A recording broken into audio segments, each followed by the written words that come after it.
into the Aaron Alexander Experience Podcast. Wah, wah, wah, wah, wah.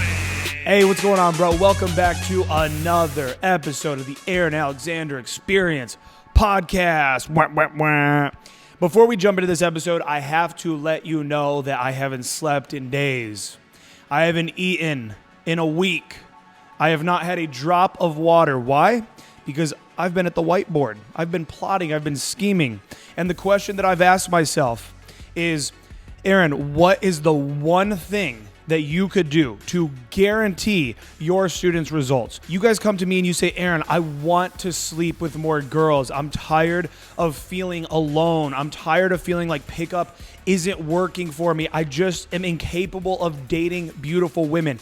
And I asked myself, what could I do? What is the program I could create that I could guarantee that you would see the results that you're after? How could I give you an endless stream of sex and love that lasts for the rest of your days on this earth? And so what I've done is I've created my Ascension program. This is like nothing else that's offered on the market by anybody. This is the most incredible and most impactful 12-week program I could ever offer you as a man who wants to get better with women. So I'm going to let you go ahead and jump into this podcast episode and enjoy it. You're going to love this one. But head over to joinascension.com. That's join, Join, Ascension, ASCENSION.com. Of course, this is also available just like everything else at the front of evolutiondaily.com. You can go read more. You can go submit an application. And we are taking on a very limited amount of guys for this program. It begins October 3rd. After October 3rd, not doing another one for a minimum of 12 weeks. So joinascension.com. Go find out more. Submit your application today. Boom, and we're live. I just confessed to Hadia that I'm chewing nicotine gum right now. Yeah, and I was wondering if you're trying to stop smoking. You're like, no, I just love it. I'm not, I've had the occasional cigarette bout, right? I've had more than just like a cig here and there. I've had little periods of time where I was smoking cigs. I am a nicotine fiend. I heard that so I heard this from Joe Rogan recently. He said, do you like Rogan? I do. You turned me on to him and I listened to him and I was like, I like this guy. Yeah, he's awesome. He's really cool. And he was saying like, he doesn't know if this is true or not, but he had heard somewhere, and it kind of makes sense that a lot of the time an addictive personality stems from basically back in like hunter-gatherer times, you would have actually needed to get addicted to what you were doing. Yeah. It's like, and back then it would be something very simple though. Say you were in charge of getting the firewood, it would benefit the tribe and you to become addicted to finding the best wood or being a hunter, right? Like just all I can think about is hunting. So they say that that's a remnant of that, but that could be complete and utter bullshit. So I have no fucking clue. But that actually makes sense to me because people who excel at what they do, just say a musician, they practice 8 to 18 hours a day because they're addicted to it. They love what they do. Mm-hmm. And that's a hard thing to make money out of, but they keep practicing it. And I think that's what gets them successful. If you hear interviews about people who succeed, they're like, it's not because I'm better, it's because I practice and practice and practice. Yeah. And that's why they say too, that you have to really do what you love because Bieber or Billie Eilish or Taylor Swift, you take any of these people that started playing music at a very young age, they weren't sitting there like, gonna get rich one day.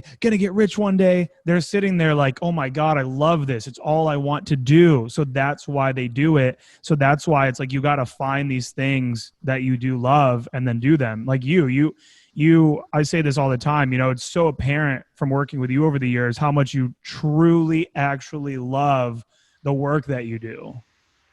I do. Well, the work that I do is about loving, and I love love, and I love loving. That's why, okay, I have to show you Happy. Happy's right here. She's always, this. She's always sweet little angel. And what I love about Happy and dogs, they can receive our capacity of loving. She actually helps me become more and more loving, believe it or not. because she could take more and take more. And I'm like, wow. But humans, we have an upper limit. We have a cap on everything that we do. But you mentioned Taylor Swift. She didn't have a cap. She could just keep writing and keep doing her music. And that's the difference. It's releasing that upper limit, releasing the cap, actually, not even having one. I work on that I'm like, I don't want to have an upper limit anymore on anything that I do. And it's not that I want to be the best and the greatest. I just want to be in that space without having any limits. And then you become the best and the greatest because you don't have limits. Yeah. Oh yeah, for sure. Do you keep up with Taylor at all? Like her newest music or anything like that, or? I don't. I've been listening more to podcasts about happiness and things like that. There's this new guy. His name is Paul Benjamin or something. Yeah. Owen Benjamin. No, it's not Owen Benjamin. He's like a radical right-wing guy from his cabin in the woods. He's extreme. No, this guy is a Harvard teacher. He teaches a class on happiness, actually. And they've been doing now scientific research that happiness is valuable, and it's a choice, actually. And you got to choose it from within. And I've been practicing that for years. I'm like, oh, they're teaching a class on it now. And it's not, and also too, it's work. It's hard fucking work to be happy. And nobody wants to acknowledge that. It's an actual, like, it's a chore. It's like going to the gym, doing various things. You have to actually go out of your way to make sure that you're happy. And I don't think people do that. They don't. They give in to what's comfortable and what's easy. Most people. Like for me, we started talking about my chronic pain, and yesterday I was screaming. Literally, I was screaming every time I moved. But within that, I'm like, I'm choosing to be happy. I'm choosing to be in the loving for my body instead of going, my effing body. Ugh, I'm so sick of it. It's been over 10 years, but I choose to be kind and loving regardless. And happiness needs to be from within. So regardless if you got new shoes or new watch, new glasses or new girl, you're happy regardless of what's happening. If the world is on fire, you have this sense of joy inside of yourself. It doesn't mean you don't protect yourself. So a lot of people think, oh, that's airy-fairy. What does that mean? I'm never supposed to be upset? That's not what that means. It means you handle the challenges with the sense of joy and loving within you for your life. Yeah, and I think, of course, yeah. And I think too, it's like, you can't have the good without the bad. You have to have a counter force to anything. You have to have like an opposite, to anything for it to exist. And so even, being really upset or angry, that's a part of being happy, because also there are true real world things. Because this, what a lot of people in your realm do, in your area, right? The spiritual kind of coaching, this and that. They're so fucking they're just all bullshit little weirdos. So many of them. And I've brought this up on this podcast with you several times. I will say something to you, almost expecting you to say, oh, Aaron, that's like terrible or something. And it's hard to explain, but you're very different. I just feel like you're so authentic. And so, I see all these people that are just like, and I just decided I was not going to allow that to affect me because my inner peace from this person. Whereas you'll be like, yeah, I got really fucking pissed off about this thing. I didn't go out and act and react or whatever. I did the work to get myself through that. And so me, even recently, dealing with that girl, having that girl and I split up, permanently after years of kind of on and off weird little situations. I was super upset, like very, very upset. And, I was kind of trying to be more of a badass about it and more almost what people would expect of me or something, right? I'm just going to go fuck other girls. I don't give a shit. I don't fucking need her, whatever. And you were like, Aaron, it's okay to grieve. It's okay to mourn. But it's true. The more, and men, especially, I'm sure you've dealt with this with your male clients. men, this is a version, my audience is going to fucking kill me for saying this word right now, but there is some little versions of toxic masculine teachings where it is men have been taught for so long that like a man doesn't feel, like a man has no emotion. And so we're always taught to bottle shit up, but the more you actually do release it, let it out, admit it, speak it out loud, write it down, these things, the more you can release them. So do you find that you have clients even that they come to you with shit where it's like you can just sense almost that they're running from a painful emotion? You have to get them to dive into it to heal it?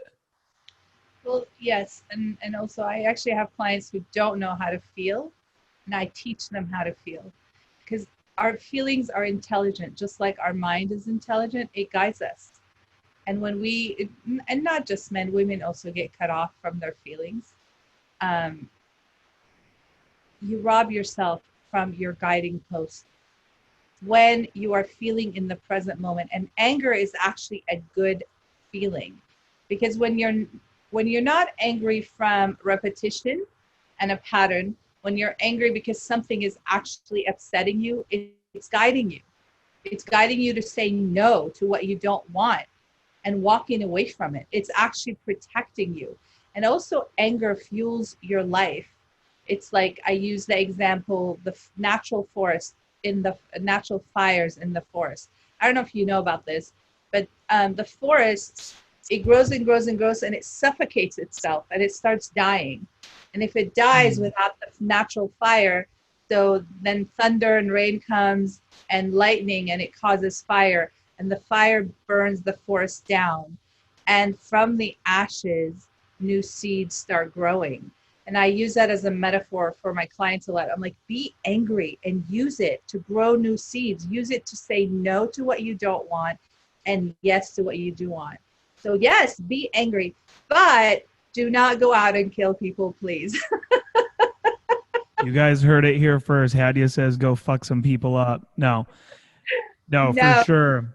Fuck anyone up. Yeah. Because that's irrational and it's immature. A lot of people are emotionally immature, and that's not talked about. I share that with my clients all the time. You got to grow up emotionally. If you're 25 and above, it's time to grow up emotionally. Catch up to being 25, catch up to being 30, catch up to being 40 and 50. You know, a lot of us are emotionally immature. We behave like we're 5 when somebody hurts our feelings. Like, what is that? You know? Yeah. So And maturity, sorry, I keep cutting you off. you're okay. Go ahead. Yeah. So emotional maturity is you get angry and you throw tantrums. You start yelling and screaming and raging, but you're wasting your time and your energy, and you're hurting people and pushing people away from you. Emotional maturity is recognizing that you're angry, and that anger and rage is a great energy. It's actually, it fuels you. It motivates you to do something. So you can use that energy to do action steps to get the things that you want done and get back on track with your life instead of destroying your life. Like something I love that you said a couple minutes ago while you were saying all of this is you said, energy. I think you said something to the effect of energy can be a great like guiding light, or anger guides us. Anger can guide us, and that makes so much sense, because we could even look at, really what is, just on a biological level or something. It's like, what is the biological mechanism behind anger? Truly, why do we get angry? It's because we are kind of being told, oh, we should be afraid of something. And sometimes those things are valid or invalid, right? You're so angry at your boss for treating you like shit. And really, what does that mean? Well, it's your fear that like, oh my God, I could lose that job and lose money, that kind of stuff. But sometimes it's more valid. I'm really angry that my roommate stole from me. Well, it's because I need to get a new fucking roommate. So it is kind of this thing where there's a difference between dismissing emotions and sinking our teeth into them and figuring out what's this about? Let me inspect this emotion. And I think a lot of people choose to, get blackout drunk, They choose to turn to different substances, or even something as simple as, I think people are addicted to Netflix anymore, or Instagram. We just choose to hide from the emotions rather than face them. Numb out. We live in a numbing culture and have been for years. People either numb out with shopping, with drugs, with sex, with alcohol, with gambling, over exercising. Like people that exercise a lot, they're actually numbing, they're avoiding their life. Yes, they look absolutely physically perfect, but if you're spending, I used to know people that would work out for 8 hours a day. Like, why do you need to do that? Unless you're an Olympian, but these people weren't. So they were just avoiding their life. Yeah. And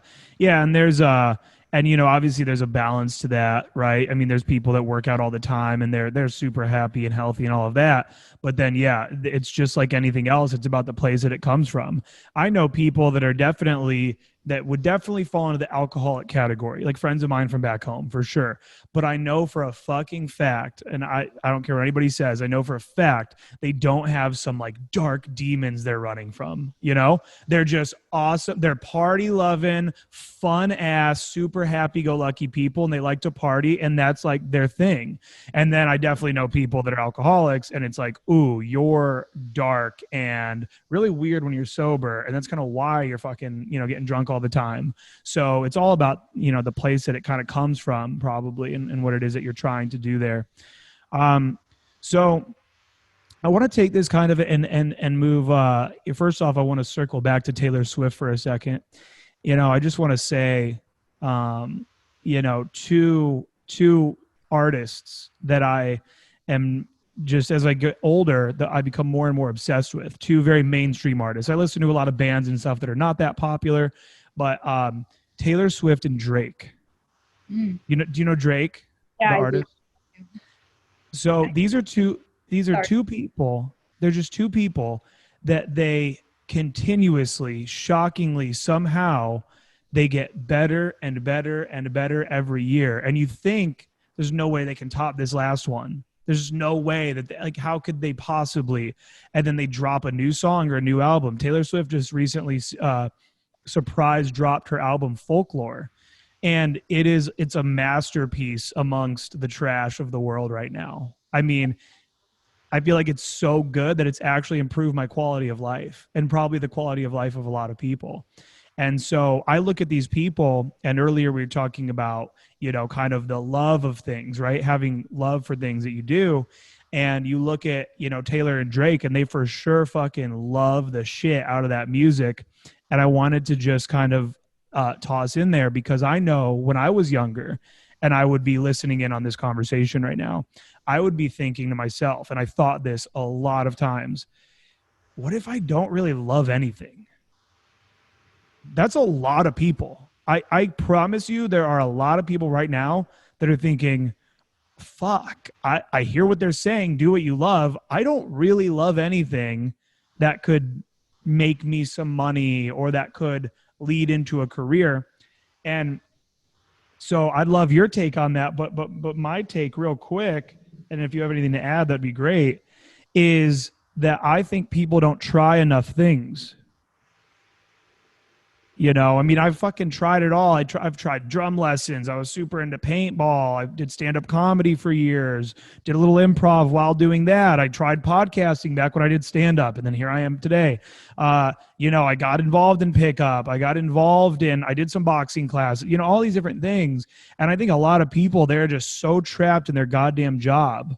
So what I would say is, just to anybody listening, try some new shit, sign up for a martial art, do something weird, do something crazy, even game, going out and talking to girls opens you up to so many crazy experiences.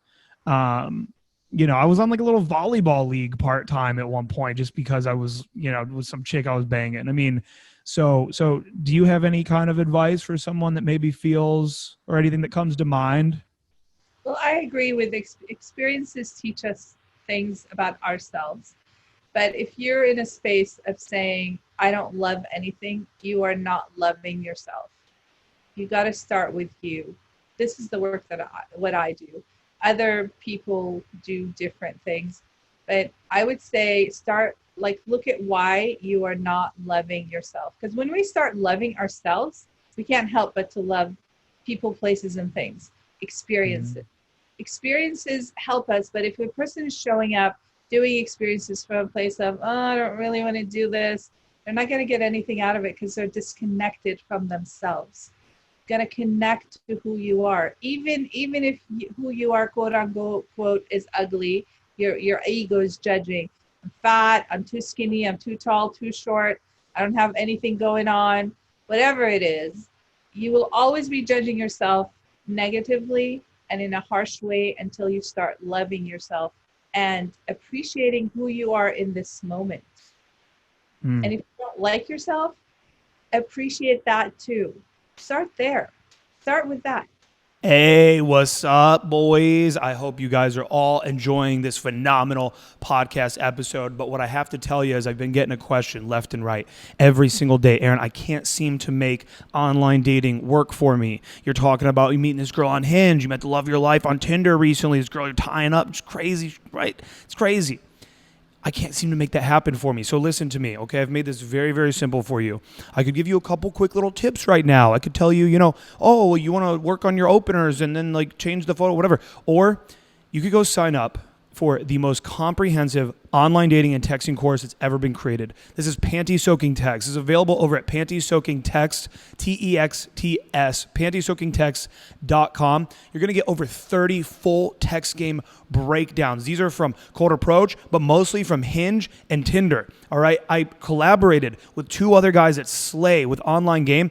And what we did is we actually broke down everything with voice memo breakdowns explaining why I said what I said. And it's so incredible. Not only that, but we also show you how to get more matches on Hinge in general by being able to respond to prompts in sort of a witty manner. We also show you how to set up the perfect profile. Again, this is all available over at pantysoakingtext.com. The more that you just continue to spin your wheels, if you've been on online dating and you continue to be on it and just nothing is happening, then even if, let's say you've been on there an hour a day and you're not getting laid, by the end of this month, you will have spent an entire day of your existence. By the end of this year, you'll have spent 12 whole days, half a month, just swiping around and not seeing results. Head over to pantysoakingtext.com so you can start sleeping with the girls that you want to sleep with from online dating. Yeah, definitely. I mean, I can even think, today I'm a little fucked up today, but there's a good reason why. I have a very good reason why I'm kind of fucked up today, like mentally and physically. And this is why, but it's good. This is a very good thing. And this is what it was. So for the last 2 weeks, without any difficulty at all, I've been doing no gluten and no sugar with no simple sugar. Okay. No simple. But I haven't been trying to do like no carb or starving myself. I just got this idea. I was looking into gut health and I said, let me try to do no gluten, no sugar. Found out I have no problem doing that at all. Cutting out bread, cutting out pasta, cutting out pizza. But what carbs can I have? Bananas, rice, potatoes. I've been eating a lot of avocados, these different things. And I've had no problem with this diet at all. Well, yesterday I decide, you know what? I'm going out to dinner with a good buddy and we're going to go to this taco spot. And I'm like, oh, what could I get that's gluten-free? And I'm like, fuck it, man. Come on. Like, you've been doing this for 2 weeks. Let's just eat. Who cares? I eat a lot of chips. I eat a lot of queso. I eat a bunch of tacos. And then since I knew I was going out with him and we were going to get dinner and I knew I was going to cheat, or not cheat, but just have some gluten, even earlier in the day, I had a sandwich with bread. Today, I am mentally and physically fucked up. I just am. I'm gone today. I'm like, bleh. I was almost about to text you earlier and cancel the podcast. I've almost canceled so many things with you, and I'm always glad that I don't. I've had times where like my session is coming up that day and I'm in a terrible mood and I'm like, I don't want to hear Hadia's love yourself shit. And then I'll do the session and it's just like, you just cleanse my soul. But, and I'm always so glad that I did it. But, so the gluten I'm finding, it turns out, and this is why I'm saying it's good that I'm fucked up today, is I noticed I was feeling a lot better, but then today is like the whole confirmation I need for me to have found out I definitely have a gluten intolerance. It's brain fog, it's body like in pain, it's all these things. But the last thing, the reason why I even brought this up in general was because I went on a walk earlier today, and while I was walking and out and around life energy, I think it's about, for me, a lot of times it's about being around other people. I think I'm a very social creature, and I would have never viewed myself that way when I was younger. And just being out there, and I did a couple little like approaches, nothing crazy. I wasn't out for a day game session, but I said hey to a couple girls, went to the coffee shop, chatting up the guy making my coffee. And I'm just out there, and I do just start kind of like feeling myself a little bit. I'm just like, you know what? I'm so lucky to be out here, even through the brain fog and everything. So I would also just tell people that feel that way a lot of times. I think a lot of times when you feel very down and you don't love yourself, you tend to recluse. And what you talk about all the time, and you even mentioned it right before this podcast, is you talk all the time about contrary action. So if you noticing, okay, I tend to recluse, I'm just going to go to the bar. That's not my scene. It's crazy. I don't even drink, whatever. I'm just going to go be around people. Yes. I'm going to go walk through I'm going to go to the mall and walk around and get a coffee, right? Like that kind of stuff. Well, see, the misconception is when we talk about love and happiness, people think everything should be perfect. That is not what I'm saying at all. Like, if I can coach you for a minute. Yes. Like, you had all this gluten stuff yesterday and it made your body feel bad. What I would say, be happy and thankful and thank the gluten, all the chips that you ate and all the sandwiches. And it's like, because it's guiding you, it's giving you guidance. But if you hate on it, you will do it again and again and again. Mm-hmm. What we hate on, we perpetuate. It's like, what? You want me to say thank you to something that hurt me and someone that hurt me? Yes, because if you take it as a learning growth experience, you learn something. You're like, I definitely have allergies to gluten because your body doesn't feel good. You needed to have that experience yesterday to have the learning today. And that's what I'm talking about. Be thankful for that. It's like, thank you, Aaron, that took me out. You, Aaron, took myself out and ate all this food. And probably you ate a bit too much and had too much fun. And your body's like, fuck you. You just hurt me so much. We cleaned up for 2 weeks. So be thankful to that experience, because that experience is going to guide you to do something different if you want it. Mm-hmm. So most people will take that experience and they will hate on themselves. They're like, oh my God, what did I do? Why did I do this to myself? That doesn't help you. Punishing yourself doesn't help you learn and grow. It just makes you a whiner, a complainer, and a victim. Being in a victim mentality just keeps you a victim. You're like, you know what? I'm glad I did this. And you said that. I'm glad I did this yesterday because I totally now know and believe that I have allergies to gluten. So you are choosing to be in a victor mentality. You are a victor of your life. Therefore, you can actually succeed and do something about it. Mm-hmm. Yeah. So that's the difference. So good for you, Aaron. Yay! Thank you. Thank you. No.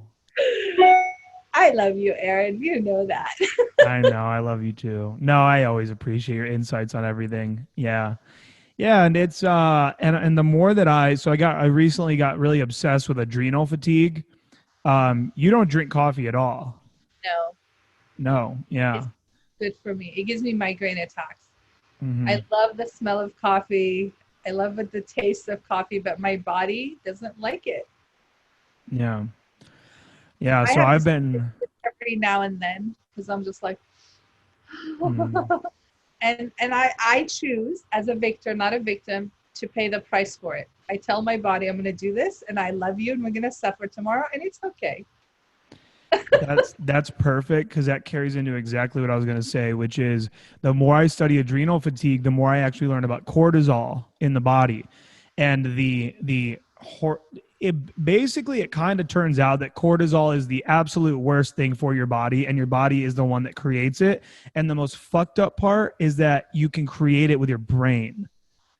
Like you can, by sitting here right now and everything's fine, but you and I could start having a conversation about the US is definitely going to end because of COVID and we're going to be fucked and starve. I mean, we can literally start creating the most toxic drug known to man in our own bodies right now. And then what happens is the cortisol adrenaline axis gets all fucked up by caffeine, by too much caffeine and by stress and this and that, right? It goes very, very deep. I recommend anybody to really study a lot about adrenal fatigue and cortisol and stuff. But an interesting thought that I had the other day and that I've been really thinking about a lot, and that you basically just kind of said that you have this as well, is, so, I've had to work on my relationship with food over time. I think everybody really does, right? A lot of America has issues with food. And what I realized is, one of the worst combinations ever is bad food plus cortisol. That cortisol is telling your body that because back in the day, back in fucking, hunter-gatherer times and before that, you would only really get stressed out in the time of an ice age, a war, something crazy going on where you're about to have to try to survive and live, and your body starts storing fat. It literally says, oh, we're stressed, like store, right? Which is the opposite of what we're all trying to do now.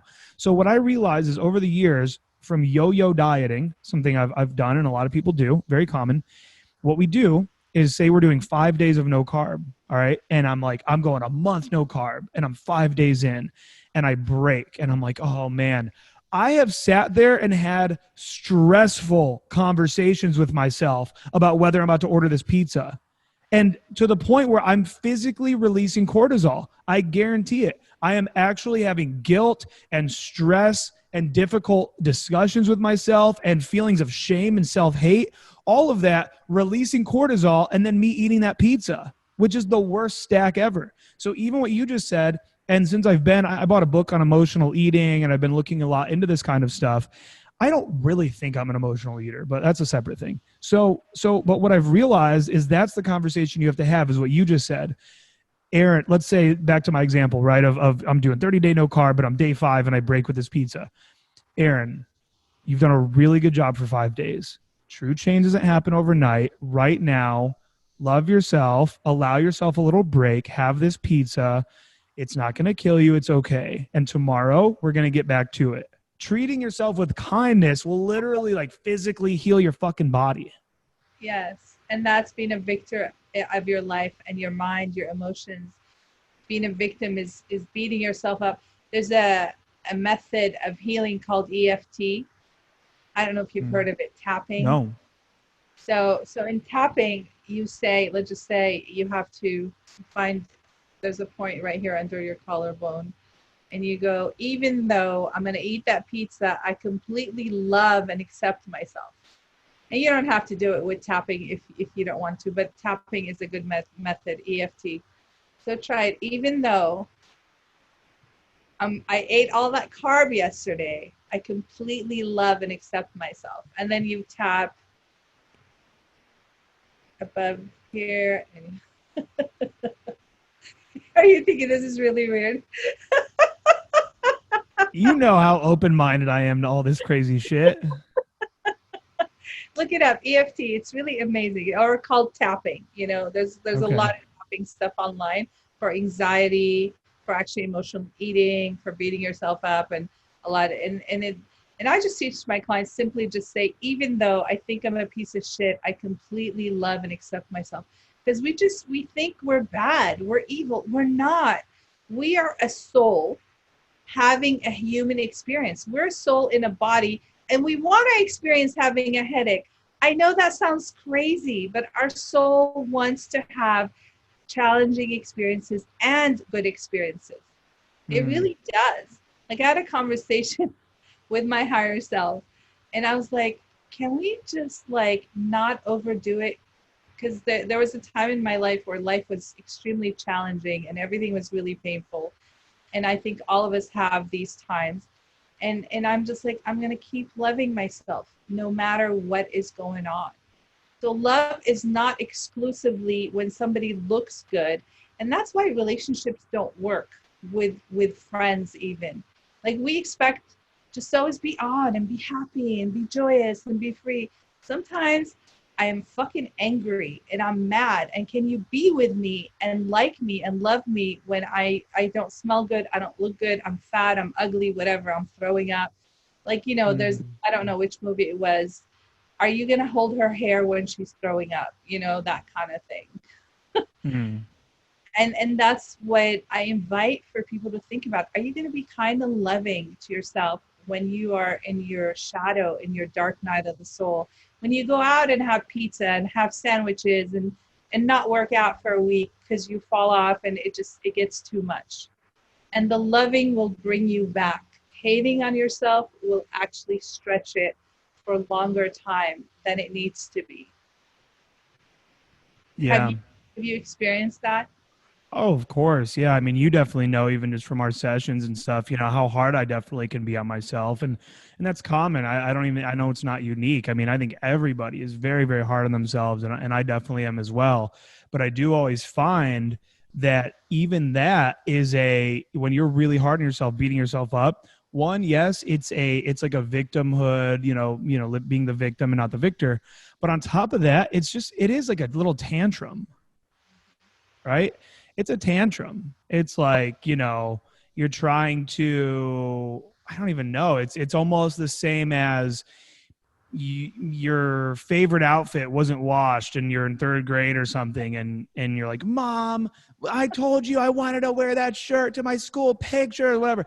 It's like you lash out at people and things. Right. And so it's like, we try to lash out at ourselves, which actually, when you look at, I know you're familiar with, some of the Esther Hicks, Abraham Hicks stuff, the vibrational scale, which is that it's like the very bottom is hopelessness. And so we're always trying to move up, and anger is higher up because it actually gives us some level of control, even if it's blame. So that's why so many of us are so angry, because we're just trying so hard not to fall into the pool of hopelessness. So you're feeling hopeless in that moment. I wanted that shirt so bad, and there's nothing I can do about it. Mom, fuck you. Right? So we do that to ourselves too. You're feeling hopeless. I can't seem to stick to the diet. I can't seem to go out and talk to girls. I can't whatever. Why are you being such a bitch? Fucking get your shit together. You suck. Right? So it's just, I think anytime that we are angry, I think you can kind of look at, okay, where do I feel hopeless about something? And then is that hopelessness valid? Yeah. Because most of the time it's not. Most of the time, you know what? Let me calm down. Let me think about this. Let me figure this out. Oh, that other shirt's not so bad. It's okay. Next year I'll wear my favorite shirt. Right? That kind of shit. Well, that hopelessness comes from a pattern from childhood. That's why I talk about emotional maturity, because most of us act like kids. It becomes a pattern. And then our knee-jerk reaction is, oh, well, poor me. Nobody loves me. Wah, wah. Mm-hmm. So, Yeah. and I hear that. It actually breaks my heart. I hear that from people. Like, I go around the world calling people beautiful. And people look at me like, you're so weird. You don't even know me. I'm like, you're still beautiful. And some people say, Hadia, nobody ever talks to me like that. I never hear it from anyone. And that makes me sad. It's like, how do we not find each other beautiful? I think humans, we're the most beautiful people on the planet. Without clothes, with clothes, whatever, throwing up, I don't care. I think we're beautiful as we are. And give that to yourself. Give yourself the things that you're seeking. Tell yourself that you're handsome, that you're successful, that you are enough, that you are valuable.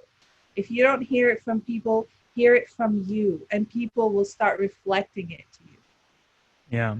They really Yeah. And do. and we know this too. I mean, the expression, so within, so as within, so without, right? It's like, Yay! I know people knew that.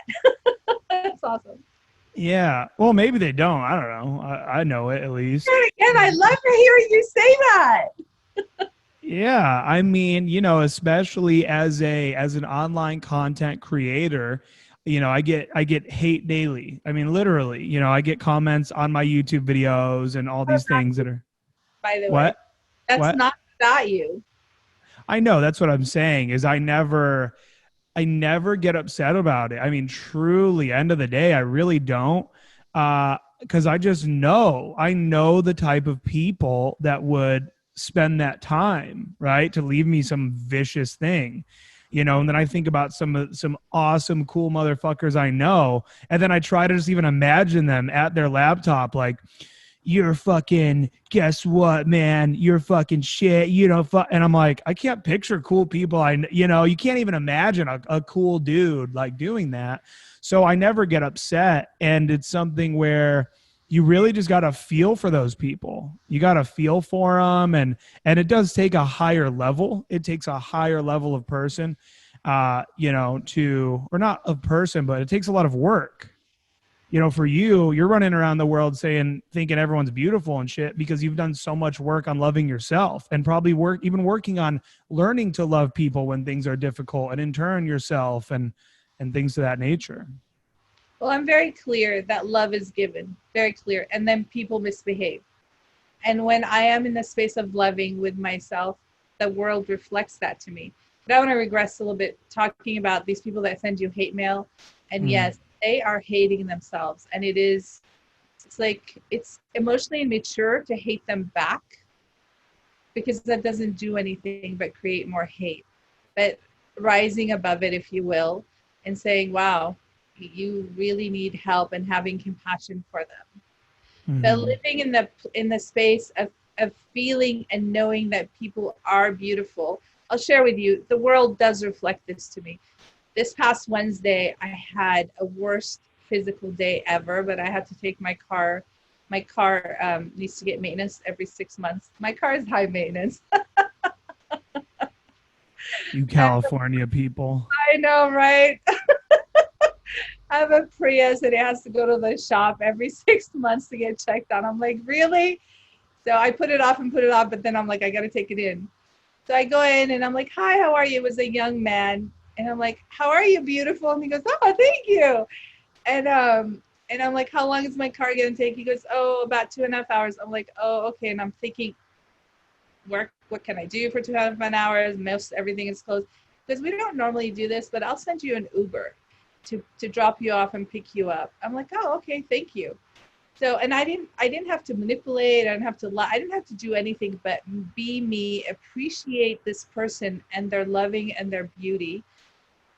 And I was taken care of. It's like, really, that's how simple life is. And it can be, living with ease and grace and loving and light. Choosing the loving instead of, oh my God, 2.5 hours. Ooh, if I was rude and mean, the guy would be like, F her. Mm-hmm. You know what I'm saying? But I'm like, oh, okay, 2.5. And I'm thinking in my mind, what can I do for 2.5 hours around here? And before I finish that thought, it's like, you know what? We don't usually do this, but I will arrange a lift for you to pick you up, drop you off, and pick you up again and bring you back to pick up your car.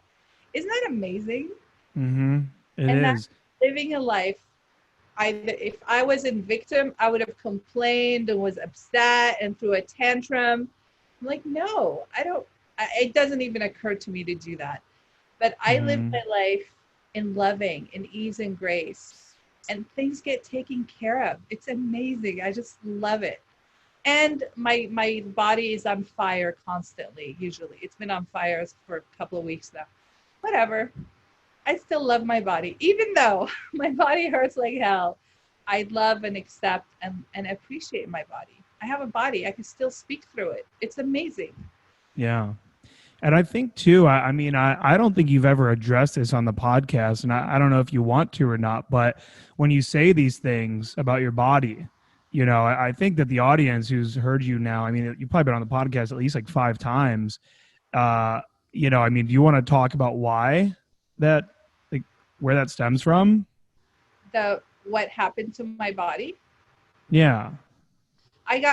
I was in a car accident in end of 2007 in December, and it messed me up like hellish. I was pretty healthy and very thin and more positive, and it totally took me on a whole spiritual dark night of the soul, because I was sitting in my car in the evening after working, and it was Christmas time almost, and I was listening to Christmas music, and I was saying gratitude. I'm like, thank you, God, for my life. Thank you for my work. I was in this blissful gratitude space, thanking God for everything. And next thing I know, this woman's coming at me and hits me. And I was like, fuck you. Are you kidding? I'm sitting here thanking you. So it was really, I was on the learning line again of learning to deepen and let go of my attachments on another level. Like, I don't know if you've noticed in your life, because you're on a spiritual journey now, Erin, more than ever you have been. It's like we're always, other things happen for us to learn and grow. And I've learned this, really disattaching myself from everything and everyone. Because I was attached to I was doing a job of service. I love being of service. My work is of service. I had a full-time job, full-time career, and family and friends, and I was very happy, but I was attached to everything, and I couldn't let it go. And then I had to learn to let go. That was the spiritual learning. And then the physical, I'm still dealing with it. I'm still, and accepting it and loving my body regardless. Yeah. So it stems from a car accident. Long story. Oh, it's great. We're on a podcast, so that's what these are for. That's why podcasts are so good too, because we just have hours to sit here and talk.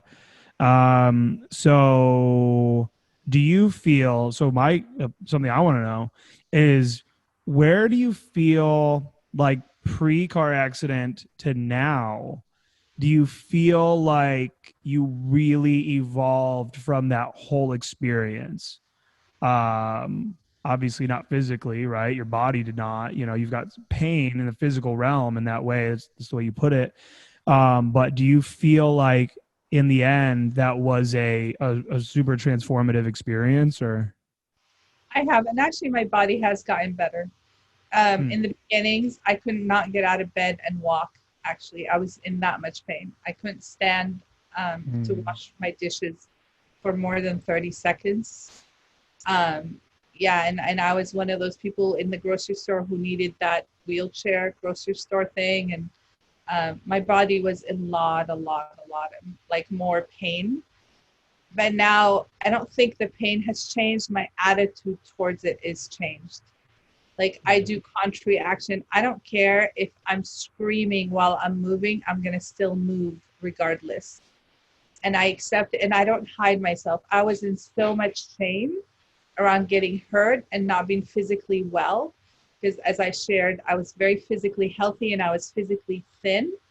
And I live in LA, Los Angeles, the place of the thin and beautiful and fake, all that stuff. And all of a sudden, like, I couldn't move. And when you can't move, even though it wasn't like I was eating all the time, and I'm getting older, and I am much older. This happened when I was 37. I'm 52 now. So it's been a long time, it's just, it's a lot. But I show up in loving regardless. I didn't feel, yesterday was like really, really hard. I walk the dogs anyways. I walk because I'm responsible for them. Animals, if you don't walk them, they don't walk. Like, they need me, and I do my best. And I think they're very kind and patient with me and very loving. So I have changed my attitude, and my attitude gets me to get moving physically, mentally, emotionally. And I actually really love myself. And I had to look at having compassion. A lot of people suffer in the silence. A lot of people emotionally, mentally, physically suffer alone because they're ashamed to talk about it, because they feel less than. I don't know why our society shames us when we hurt. I don't know if you've experienced that. Like, people hide when they're hurting on any level. And I talk about it, and I invite people, and I have compassion for myself and compassion for people. Yeah, that's good. Yeah, I definitely could relate to that for sure. And it's just what I said earlier. I mean, full circle, it's wanting to recluse when you're not when you are hurt, just wanting to, almost like a dog, like when a dog's getting ready to die, it just goes off on its own. My dog Duke, back in the day, he'd go and bury himself in the clothes. It was terrible. Like right before he was dying, we'd find him in the laundry room covered in clothes. He like crawled in to die. I feel like I do that sometimes, I just crawl away to die sometimes, I feel like. But we feel ashamed and we feel embarrassed and we don't show up. Like I show up and I tell people I'm hurting. Like I show up, I don't know if you know what salonpas is. They're like patches for your back and muscles and stuff. And I also have my knees hurt me. So I put salonpas on my knees and my back. And so I'm like, I have a life to live. It's not as big as it was before I got hurt, but I'm definitely not going to allow this to kill me. I'm still breathing. I'm still going to do my best. It's not pushing through. It's loving through it. There's a difference. Yeah. And we talked earlier on the podcast too about how happiness really is. It's a practice, right? And it's something that I'm discovering. Just like with, I had a good revelation about fitness, and I made a video about this in my mastermind group yesterday, but I realized for me, a mental shift that's really helped me recently is that I have always viewed fitness as a transportation vehicle to get me to something. And so then what happens is you get impatient and I'm looking at, what I want my body to look like, or, wanting to look this certain way or be this strength or whatever. And then I look at really what's that going to take? That could take 4 months, 5 months, 6 months, and then let's say it's day 7, day 10. And I'm looking in the mirror. You don't look any fucking different. You're dying. You're dead right now. You just had the craziest workout. You look the exact same. So what I realized, I learned this from Logan Paul. It was something just he said in passing on a podcast, and I loved it. Is he said, I started realizing that fitness is just a lifelong thing that I do. That's it. I eat, I breathe, I sleep, and I fucking work out. And I realized for me, oh, that's it. This is no longer for me to get jacked by June, for me to get to this body where I think that this super hottie that lives in my apartment would then, want to fuck me, or this, whatever little things I have. It's like, no, I just do this thing. And I need to try to, and I think everybody does, and I'm definitely getting closer to it, but I need to recognize that the same goes for these different practices when it comes to being happy. Gratitude journaling. Yes. I gratitude journal at my lowest points. I gratitude journal when I'm really down about something and I'm wigging out about it and I'm really upset. But I don't do it when I'm, feeling amazing, because why bother, right? Oh, I feel good. Why bother? I don't need to do that. But no, it's like these are things that need to be, it's a muscle that needs to be consistently worked. Gratitude journaling, doing these acts of self-love, and even, what are your thoughts on affirmations, that kind of stuff? I think it's being mentally positive is very valuable and important.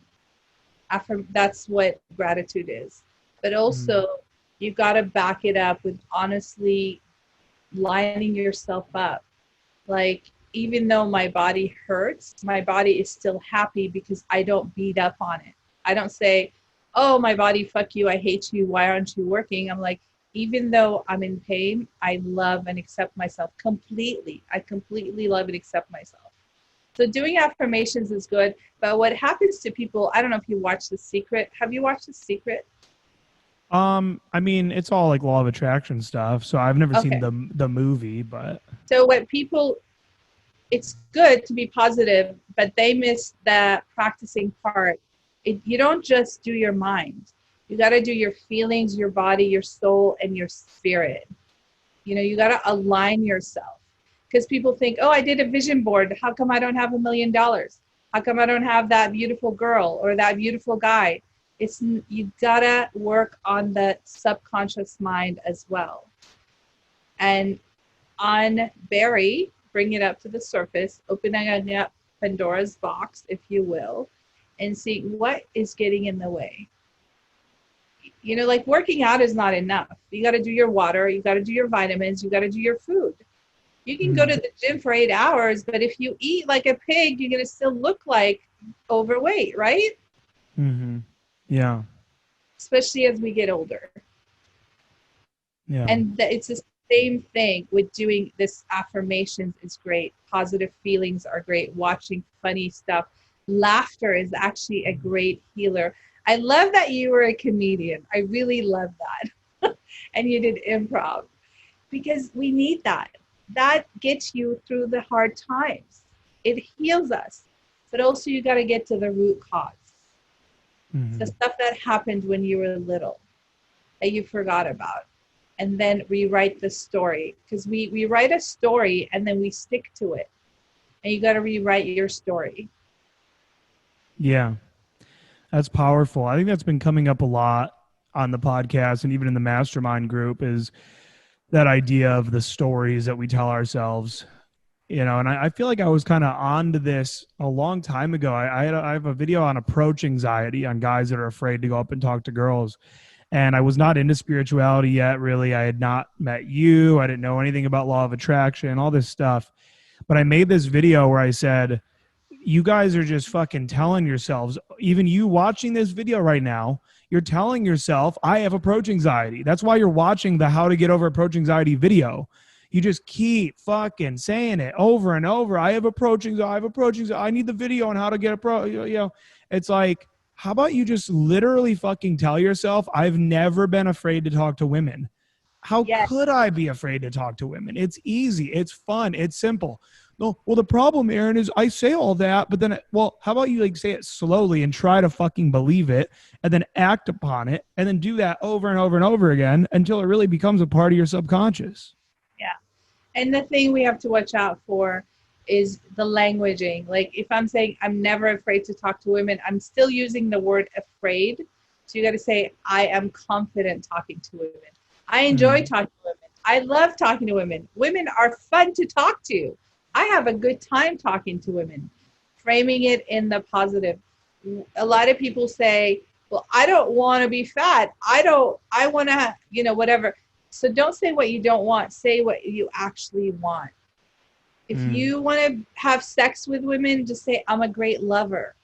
You know, if you want to have money, I have lots of money in my pocket and in the bank. Don't say, I don't want to be poor anymore. Does that make sense? Do you hear the difference? Yeah, of course. Yeah, for sure. It's like Tony Robbins says, everything we do is moving away from pain or towards pleasure. And so the problem is that I could see how even in the language and the thoughts and the intentions, you're still so focused on pain. So you're maybe doing the right things, but you're just like, I don't want to be alone. I don't want to be afraid to talk to girls anymore. So you keep like looking in the rear view mirror at the pain that you're running from, and now you fucking crash. Whereas, focusing on just the pleasure. I'm super confident talking to women. I'm going to be rich. I know for a fact I'm going to be so healthy, right? That's it. I am healthy right now. But, you know, changing the story is very valuable. It's really important to get in touch. When I work with people, we do a lot of inner work on what happened. And all this stuff, you know, they say, I don't know if you've heard this, our personalities is made up from 0 to 5 years old or 7. And our patterns are developed. That's it. And then we start acting from those patterns. And it's important to go back to those years and undo those patterns. And then there's the patterns of the genogram, your family heritage. Like a lot of people don't even know that they have genogrammic patterns. What is genogram is family generational. Like we are born looking like our mother and father. We take on their eyes, their hair, what? I hate this. It makes you feel so out of control. It's like, you know, fuck, like my ancestors and then me to 5 years old is why I do what I do. It's like, it's just so crazy. Yes, but the power is that you can say the buck stops here and I'm going to change the story for myself. And then when you do, you change it genogrammically. You change it 7 years, 7 generations, not years, 7 generations backward and 7 generations forward. Like example, I was working with this person, generationally, they have this thing about lack. The whole family works really, really hard, but financially they keep not making money and losing money and struggling. And the story is that generations ago, there was two brothers. They made a lot of money. They fought and killed themselves over money. So, so generationally, the family got, okay, we can't have a lot of money because we don't want to kill each other, right? That's the subconscious. Oh my God. Yes, Yeah. exactly. And then it became a curse. And this person was like, it's a curse. I said, well, the first thing we got to do is stop calling it a curse. It's not a curse. It's something that happened and people got scared from money. And money didn't do anything. Money is benign.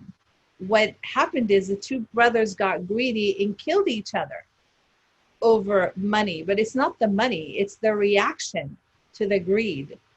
So can we redo this? And can you get into your heart? First thing, we got to do the grieving. So this person did the grieving around the loss and the money and the challenges and the struggles. And then reframing it into money is a blessing. Money is joy. Money is fun. Money is a gift for me and for my family and for my ancestors. So reframing the story. Getting out of the story that money is a curse. When we say a curse, that's just like we feel defeated. It's never going to, our family is cursed when there's money around. How do you deal with that? That's crazy. It's like, no, it's not a curse. It's a challenge. So it's a challenge. Whatever you're going through, change it from, oh my God, this is too hard, to it's a challenge. We can overcome challenges, all of us. And then you continue working with that pattern, the genogrammic pattern. Wow. I don't even know how my ancestors fucked me up. I would love to know though. Well, No. it's easy to know. It's just whatever your patterns you have now, it's what you got from them. Just like your hair color, your nose, your face, your body type. That's family. It's the same thing. We look like our family. We also behave like our family, emotionally, mentally. Yeah. Wow. That's pretty powerful. I would like to look into that more, because it even maybe lends itself to, this idea of, oh, in a past life I learned these lessons. Well, did you? Or is it that like your fucking dad, grandfather before that, like, did they really have a good understanding of these things and then pass it down to you, right? They even say it's like the same thing where, really, why would a 2-year-old that doesn't know anything be so afraid of spiders or snakes? Right. Yeah. And it's because it's in their fucking DNA that these are evil little shits that are going to kill them. So that's why they're afraid of them. Right. But they're not afraid of the grasshopper or the other thing that looks just like it, really. So, or a lizard even. So, yeah, it's powerful stuff. You helped me we'll wrap up here soon, probably. I don't really have the timer up here, whatever. There's a book Dr. Bernard Shaw wrote. It's called The Family Genogram. You can look into it. It's a great book. It talks about it. And Dr. Bernard Shaw is brilliant. Yeah. Yeah, you helped me to break the pattern that I had developed when I was 20 or 21, which was my whole life. I loved public speaking. Teachers would announce that we were going to have to do a presentation. I was like, fuck yeah. I'd volunteer to go first. I would thrive. I would make the whole class laugh. I loved it. I was like literally doing stand-up comedy, like when I was a kid, essentially, during my presentations, always. And then I just was at a low point in life. Like I was just my most overweight and my skin was terrible and my worst, like alcoholism and all these things, smoking cigs. And then it was a winter time and I wore a sweater to the class, and then it ended up being really hot in the building. The heat was too high. And so I'm in this class just sweating. I go up to do my presentation in college and I have a full-blown panic attack, full blown, and have to leave the room. And it was so traumatizing. It was terrible. And then from there, I developed a pattern that told me, you're going to have another one the next time you try publicly speaking. So then I get over it. I do a lot of stand-up comedy, right? But I'm not really actually over it. I'm just coping through. I am before every stand-up show telling myself like, oh my God, calm down. You're going to freak out again. Like you're going to fucking have another panic attack. I mean, terrible. But that took a long time to heal enough to even be able to do stand up. That was like a year later. But from that moment forward, I would be at work and I'd be in a little group of like 4 or 5 people. And I would start to notice, oh, everyone's listening to me now. Oh, like I'm the one. Oh, everyone got quiet and is listening to what I'm speaking. Like I'd have that background voice. I would start panicking and I'd like cut myself short and be like, yeah, it was just a crazy night, you know. I would just cut it because I'm like, I'm starting to panic. And it was this story that I was going to fucking have a panic attack again. And then I announced my first ever seminar tour and I'm freaking out. I'm laying in bed watching Game of Thrones. I should be so happy. I'm laying here just in a blanket, like at my house, knowing this tour is coming up. And I start full on panicking, thinking like I'm going to get in front of this room of guys and freak out. And you and I had to do an updating process that helped me to really go back to that moment, heal from that moment, and recognize that I was just living now in a pattern of defense and protection. That fear was there to make sure I don't get in front of people again and have a panic attack, but that wasn't in line with my vision and my desire. So that was really a profound, one of the more profound sessions I feel as though I've had with you. So, but I think we'll go ahead and wrap up. We've been going here for a while, and guys, you know, I can't recommend Hadia enough. You know, I've even had, you know, boot camp students and clients that they get on my programs and they're like, yeah, I was working with Hadia for a while and it was amazing and blah, blah, you know, whatever.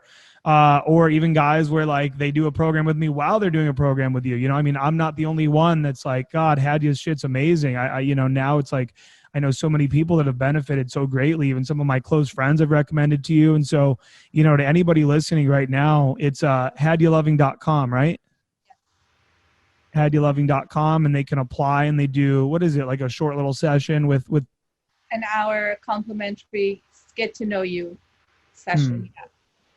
Figuring out like if it's the right fit and if it's something that you know, yeah.